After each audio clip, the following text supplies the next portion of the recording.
I'm a senior lecturer in the Department of Accounting here at the Kelley School of Business, and my primary focus is international tax. As both a former career, but also as a current practitioner, I also focus on just international business, international financial reporting, and some intermediate domestic financial reporting. So the past career, I was an international tax consultant for a major public accounting firm based out of Chicago. The first thing people ask me when I talk about my international tax consulting career is, oh, so did you get to go to super cool places? And my answer is always, no, not really. I got to take phone calls in different time zones.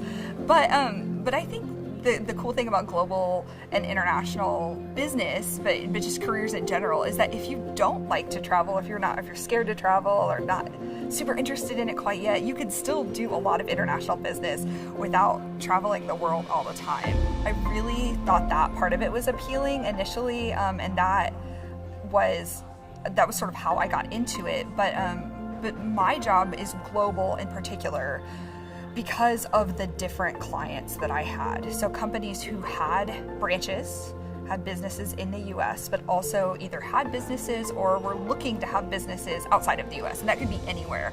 My closest client was Canada, and I had clients in Australia and all over the world, but they always had some sort of US base. So that was where my connection came in.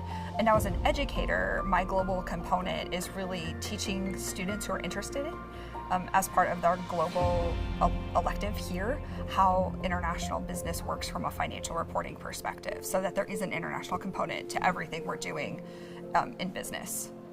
I think the key is having interest in cultural connections. Honestly, my marketing degree is what really inspired me to have more of an international career than my accounting degree. I didn't know international accounting existed until I started interviewing for international accounting positions, or just tax positions in general.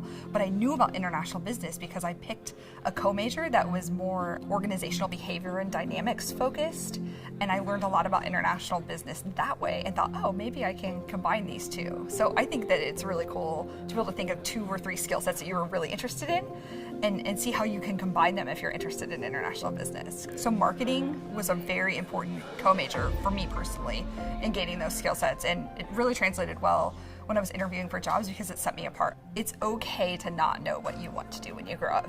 It is okay. And it's okay to get into your career and still not know what you want to do when you grow up. And it's okay to be 10 years into your career and still not know what you want to do when you grow up. Take risks, feel okay to get lucky occasionally. And then I think maybe the most important advice I have is that if you really are interested in something, ask for it.